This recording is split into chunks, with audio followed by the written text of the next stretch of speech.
Hello friends, I am Dinesh Sakhuja and welcome back to my channel DS Tech Talks. This is the third video in the backup series where we will be discussing about the backup levels in detail. If you are new to this channel and have not watched my previous video on backup basics and backup devices, I have given the link in the description. Please watch the video for backup basic as a concept and backup devices in detail. Let's continue with this video on data backup levels. So what will be the topics today? The topics today will be what are the backup levels, what are all type of backup levels that can be configured, what are benefits and drawbacks of the different type of backup levels, and also we will be discussing about some backup policies.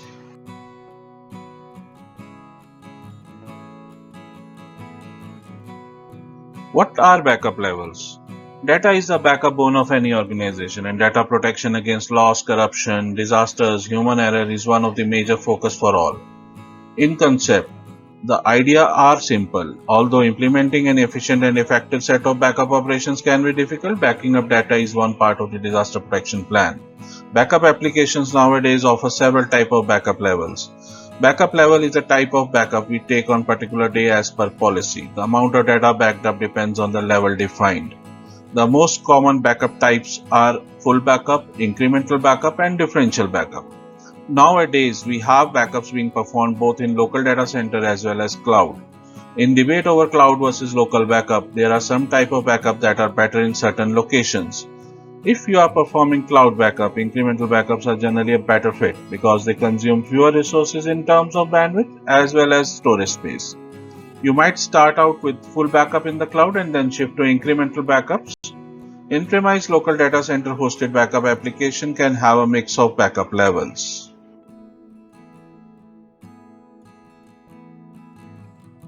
Full backup. The most basic and complete type of backup operation is a full backup.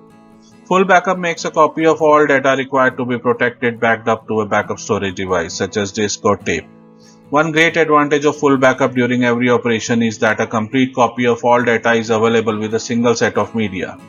This results in minimum time to restore data. However, the disadvantages are that it takes longer to perform a full backup than other types. Sometimes the factor may be more than twice, thrice, or even 10 times, and it requires more storage space as well. So it is always recommended to run a full backup periodically, maybe once a week. Small data centers with limited amount of data or critical application can run a full backup daily or even more often in some cases. If we refer to the pictorial representation in the slide, a weekly backup schedule is depicted with where a full backup is configured to run daily. We can easily calculate that if we take a daily full backup, the total weekly backup size to protect 7 copies of the data as per the size of 4 to 10 GB of data is 50 GB. As the data is growing day by day, this storage can grow many-fold. To overcome this challenge, typically, a backup operation employs a full backup in combination with either incremental or differential backups, which we will be discussing in the subsequent slides. Incremental backup. An incremental backup copies only the data that has changed since the last backup operation. Last backup operation could be of any type, either full or incremental or differential. The incremental backup operation will copy the changes since last backup. The backup application typically uses the modified timestamp on the files and compares it to the timestamp of the last backup. If it finds changes in the timestamp, it backs up the data, else keeps a pointer referring that data is already available in previous backup version. Because an incremental backup will only copy data since the last backup of any type, this backup can be run as often as desired with only the most recent changes stored. The benefit of an incremental backup is that it copies a smaller amount of data than a full. So these operations will have a faster backup speed and requires lesser media to store the backup. Some latest backup application uses block-based deduplication, which divides the data into smaller chunks or blocks, while storing discards the common blocks and keeping only the one instance and pointer for the rest of the duplicate blocks. If we refer the pictorial representation of a weekly backup schedule in the slide, a full backup on Sunday is followed by a daily incremental backup for rest of the week. As you can see, each subsequent backup is connected with previous backup and is backing up only the changes. The calculation itself is clear that the storage space requirement by adopting this approach has decreased to 10 GB as compared to the 50 GB if we go by a daily full approach. Differential backup. Differential backup compares and copies the data since last full backup. When run for the first time, a differential backup behaves like an incremental only, in that it will copy all data changed from the previous backup, which will be a full backup. On the subsequent runs, it will continue to copy all data changed since the previous full backup. Therefore, it will copy more backed up data than an incremental on subsequent operations, but obviously less than a full backup. Also, a differential backup requires more space and time to complete the incremental backup, although less than a full backup. If we refer to the representation above for weekly backup schedule, after the first full backup on Sunday, the differential backups on each subsequent day is backing up the differences after referring to full backups.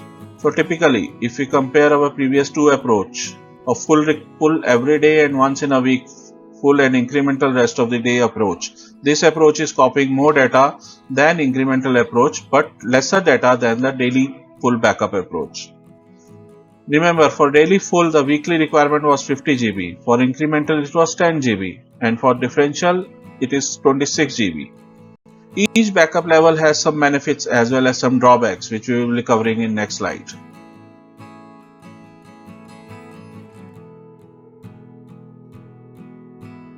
Here we have compared different type of backup levels and documented some benefits and drawbacks. Full backup obviously provides full copy of dataset and offers best protection being a single backup set. This gives us an advantage of faster restores but has drawbacks like time consuming backup process and lots of storage requirements. And incremental backups are faster in nature, requires lesser storage space than full backup, but the recovery may be impacted as backups are dependent on multiple backup sets.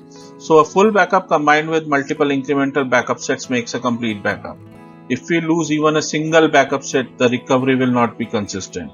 At the same time, being multiple backup sets, the recovery will take more time as compared to full backup. The differential backup approach gives us benefit of faster restores as the full backup, and any subsequent differential backup will make a full backup set. The drawback, of course, is that it requires more storage space as compared to incremental backup approach, but lesser space than full.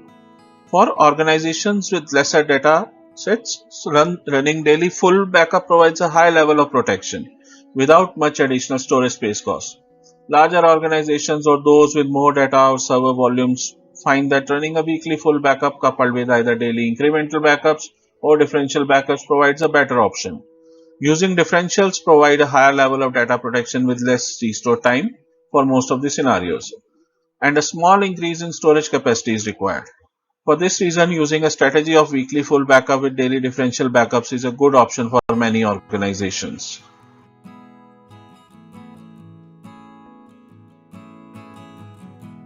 Backup policy. Backup strategy, or in simple words, backup policy is the predefined schedule for making backup copies. The policy defines the level of backup to be performed for a particular day of the week or month. Backup applications give us the flexibility to define policies as well as automated schedules for the backups. Multiple backup policies can be implemented depending on the type of data being backed up and the criticality of the data in respect to RPO and RTO. Many considerations will affect the choice of the optimal backup strategy. Typically, each alternative and strategy choice involves making trade-offs between performance, data protection levels, total amount of data retained, and cost. We have compared three typical policies in the table. Full daily backup policy requires large backup window.